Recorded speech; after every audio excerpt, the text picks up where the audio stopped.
In the state house, tensions are rising among Republican lawmakers, leadership, and the party itself. I don't like the direction our party's going. Just take a look at what happened at the state capitol today. The bill, co-sponsored by Senator Mark Harris and House Caucus Chair Representative Dustin Manwaring, would consolidate the presidential primary on the second Tuesday in March with the May primary election. 138 will help clear up voter confusion, voter fatigue, and help increase voter turnout in May.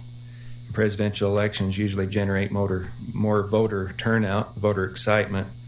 And what we've seen is less excitement, less voter turnout in the more important May primary. Plus, they estimate the move would save taxpayers between $2.5 and $2.7 million. The bill got little pushback when it cleared the House with just 6 no votes a week ago. But last night, the Idaho Republican Party chair, Dorothy Moon, sent out a call to action urging people to testify against the bill and to reach out to leadership and the Secretary of State to voice their opposition. Moon, however, was not at the hearing as she's apparently out of the state. Turnbow spoke on her behalf. As a private party, not having our consent interferes with our right to freely associate and hold the primary. The discussion highlighting differences between Republican lawmakers and the party itself. Turnbow talked about the right of free association.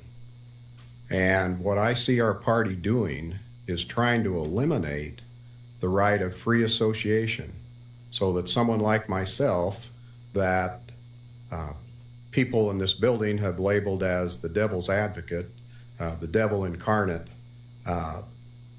would not be considered a Republican. The whole point of doing this early is to increase Idaho's presence on the national landscape, to get us part of Super Tuesday, to get people excited, to get candidates here. That is not, that is including people. That is making Idaho a bigger presence. That's not what you're saying. I think you're talking along a different topic. This all under the backdrop of Republican Representative Judy Boyle abruptly resigning from House Education Committee, as reported by Idaho Ed News, after the committee killed a bill that would have added civil liability to libraries for distributing so-called harmful material to minors. I am appalled that there's this kind of discussion. There is nothing wrong with this bill. Boyle confirming to me today that she handed her letter of resignation on the Education Committee into Speaker Mike Moyle this morning. She says it's a relief to be off that committee. Yeah, in the past there's been stuff like this. You know, things get tense sometimes this time of year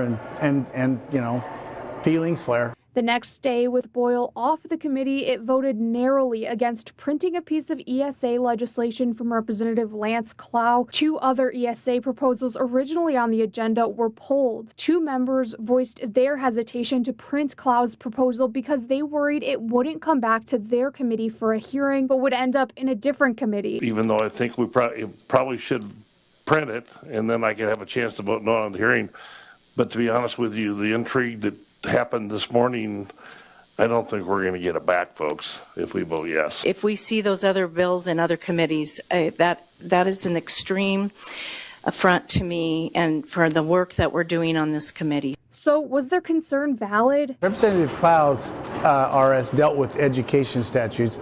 There's other ones that deal with tax credits or savings accounts that are tax related. So the one that Klau has absolutely would go back to education. So it depends on the sections they're at. We sit down and look at the code and we decide where they go from there. I think they should have probably asked the speaker, he could have relayed their concerns because that's where it would have been. Back to the presidential primary bill, Senate Majority Leader Kelly Anthon and Senator Ben Taves voted in a failed bid to kill the legislation. When I look at this, I feel... And that bill, House Bill 138, now heads to the Senate floor with a do-pass recommendation from the committee.